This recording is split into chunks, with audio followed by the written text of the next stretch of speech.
الحمد لله صدق الله العظيم وصدق رسوله الكريم ونحن على ذلك من الشاهدين والشاكرين والحمد لله رب العالمين. Jamaah sidang salat Jumat yang dimuliakan Allah Subhanahu wa taala. Hari ini tepatnya di hari Jumat tanggal 22 Syawal, di mana Allah Subhanahu wa taala kembalikan kita di nuansa yang indah ini.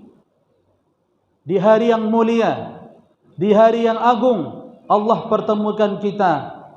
Maka ada yang ingin Allah inginkan kepada kita semuanya, bukan hanya sekedar duduk lalu mendengarkan khutbah, lantas kadang-kadang kita ngantuk, lalu kita pergi meninggalkan tempat ini tanpa ada bekas sedikit pun.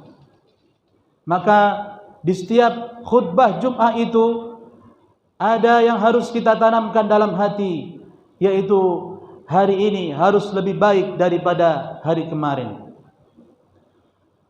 Jamaah yang dimuliakan Allah Subhanahu wa taala, sebagaimana diamanahkan oleh pemerintah Kota Batam bahwa pada tanggal 12 Mei ini khutbah Jumatnya yakni berjudul Jangan Tinggalkan Puasa Syawal. Jamaah yang dimuliakan Allah Subhanahu wa taala, begitu banyak Allah berikan hari-hari setelah Idul Fitri itu.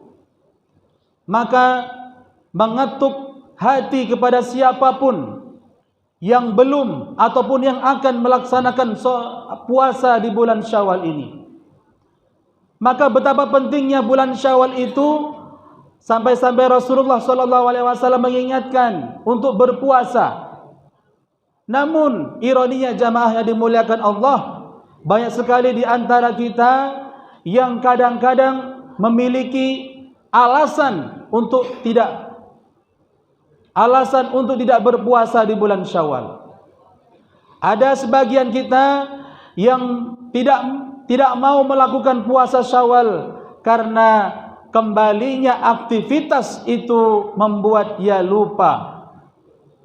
Yang kedua, ada orang-orang yang memberikan alasan kenapa kamu tidak puasa Syawal, karena banyaknya undangan-undangan halal bihalal, sehingga saya segan kalau saya sendirilah yang berpuasa.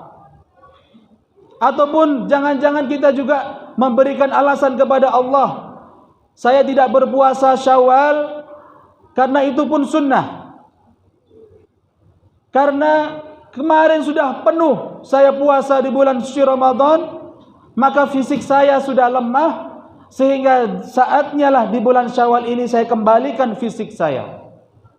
Ya ilaha illallah.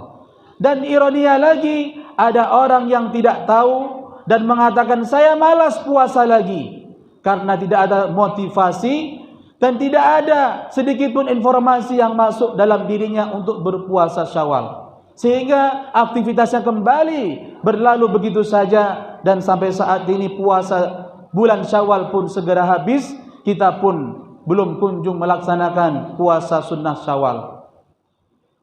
Emang apa rahasia dan hikmah kenapa sampai Rasulullah SAW menganjurkan umatnya untuk tidak meninggalkan puasa sunnah Syawal itu? Yang pertama, jamaah yang dimuliakan Allah Subhanahu wa taala, bahwa puasa Syawal itu adalah menyempurnakan kekurangan-kekurangan yang ada di puasa wajib kita dahulu di bulan suci Ramadan. Siapa yang menyatakan dirinya saya telah puasa sempurna di bulan Ramadan, sementara tiap hari memegang handphone, ada pemandangan-pemandangan yang tidak layak, ada pelintas pikiran-pikiran, ucapan ghibah, sombong, takabur, semuanya, maka pentingnya kita puasa Syawal supaya Allah sempurnakan ibadah bulan suci Ramadan kita kemarin menjadi sempurna. Sebagaimana Nabi Muhammad SAW ingatkan, fa in taqasa, apabila ada kekurangan fi abdi, di hambaku itu, maka qala rabbinzuru, maka jangan buru-buru ditimbang. Maka lihatlah amal ibadahnya, amal puasa sunnahnya. Maka amalan puasa sunnah menyempurnakan amalan wajib. Begitu juga solatnya disempurnakan dengan dengan solat sunnah. Puasa wajibnya disempurnakan dengan puasa sunnah. Lalu infak sedekah zakatnya disempurnakan dengan infak sedekahnya yang lain. Begitu juga seterusnya jamaah yang dimuliakan Allah. Apakah kita tidak ingin amalan puasa kita disempurnakan oleh Allah Subhanahu wa taala? Maka bersegeralah kita puasa sunnah Syawal. Yang kedua jamaah yang dimuliakan Allah Subhanahu wa taala, kenapa sampai penting jangan sampai kita tinggalkan puasa sunnah Syawal itu? Karena Allah Subhanahu wa taala mengharapkan kepada kita semuanya memiliki pahala seperti pahala puasa selama setahun. Man shoma ramadhana tsumma atba'ahu sittan, siapa yang berpuasa di bulan suci Ramadan lalu dia diikuti dengan puasa sunnah min Syawal, kana kasyamid dahr, maka seakan-akan dia telah puasa selama setahun penuh. Bagaimana menghitungnya? Maka satu hari puasa di bulan suci Ramadan itu dilipat gandakan 10 bahkan lebih. Man jaa bil hasanati falahu asyru amsalihha, maka siapa yang melakukan amal kebaikan maka Allah akan lipat gandakan jadi 10. Kalau 10 kali sebulan maka ada 300. Maka disempurnakan dengan puasa Syawal 6 hari, maka seakan-akan puasa selama setahun penuh. Siapa yang memiliki amal yang hebat itu? Dialah orang-orang yang mau puasa di bulan Syawal. Jamaah yang dimuliakan Allah Subhanahu wa taala, yang ketiga, kenapa saking pentingnya ditekankan untuk tidak ditinggalkan puasa sunnah Syawal itu? Karena Allah Subhanahu wa taala menyuruh para malaikatnya untuk senantiasa memberikan solawat atau memberikan rahmatnya kepada orang-orang yang senantiasa berpuasa. Innal malaikata, dalam hadis riwayat Bukhari Muslim itu, innal malaikata yusalluna 'alas shaim, sesungguhnya malaikat-malaikat itu senantiasa memberikan solawatnya kepada orang-orang yang senantiasa berpuasa. Maka orang-orang yang puasa di bulan Syawal itu ringan aktivitasnya. Artinya rahmat yang Allah berikan itu tidak membuat dia itu gelisah menjadi makhluk yang hidup.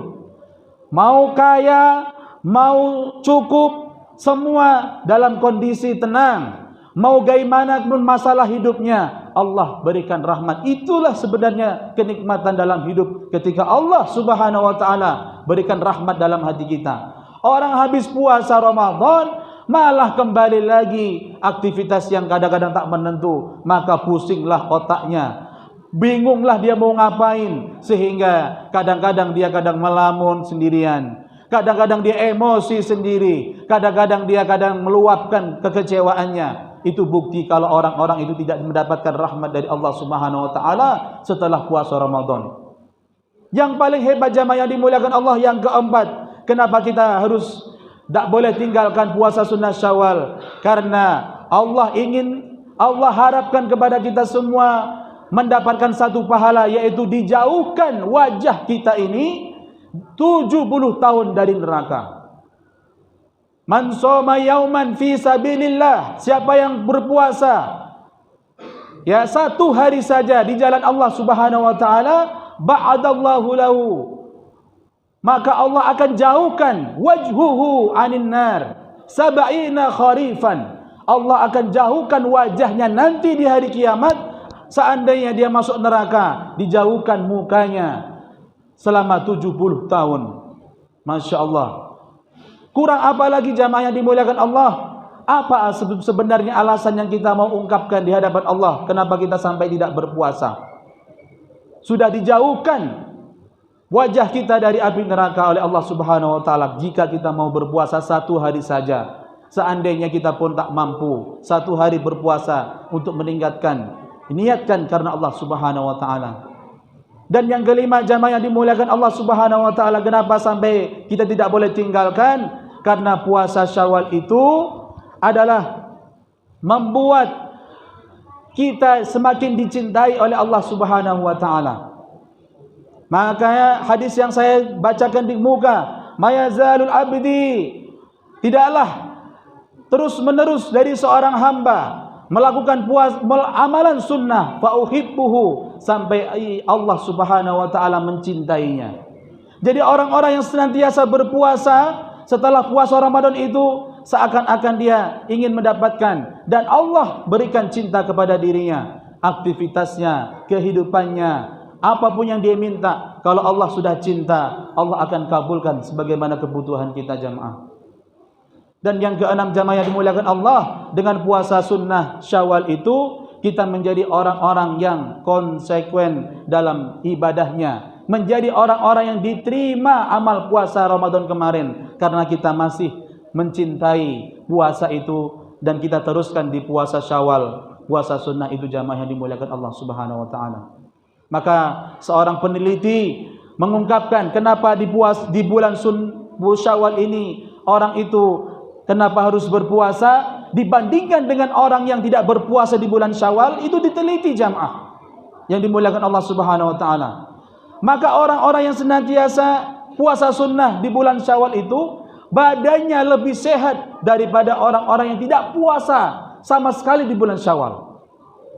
Maka tubuh memiliki adaptasi yang cukup ketika kita masuk di bulan Syawal, kita hajar semua dengan makanan-makanan sampailah kita sebulan makanan penuh. Tapi setelah sebulan itu kita akan mengalami penyakit-penyakit yang kebanyakan itu adalah penyakit pencernaan jamaah. Kalau orang yang berpuasa di bulan Syawal itu, maka tumbuhlah getah sel darah putih yang sangat banyak, supaya melawan virus-virus ataupun kekebalan tubuh itu semakin kuat. Itulah menurut penelitian orang-orang yang mau berpuasa sunnah di bulan Syawal ini. Maka jamaah yang dimuliakan Allah Subhanahu wa taala, dari sederet keutamaan ataupun hikmah kenapa kita sampai dianjurkan untuk puasa di bulan Syawal ini, supaya kita ini dekat dengan Allah, supaya kita amal ibadah kita diterima oleh Allah dan badan kita disehatkan oleh Allah Subhanahu wa taala. Maka jangan sampai kita sia-siakan ada 7 hari ke depan, sampai ya sepekan lamanya kita yang belum ya melaksanakan puasa sunnah Syawal, silahkan, masih ada kesempatan 7 hari. Karena Rasulullah SAW ingin cuma 6 hari saja. Kalau di awal Senin Kamis selesai, ataupun mau dibikin sehari puasa sehari tidak, mau 2 hari puasa sehari tidak, itu pun sudah perselisihkan oleh para ulama dan itu tidak masalah. Yang penting puasa di bulan Syawal, mau seling-seling, mau berturut-turut. Maka yang paling afdal adalah berturut-turut di bulan Syawal. Alhamdulillahirabbil alamin. Barakallahu li wa lakum fil Qur'anil azim wa nafa'ani wa iyyakum bima fihi minal ayati wa dzikril hakim wa taqabbala minni wa minkum tilawatahu innahu wal ghafurur rahim.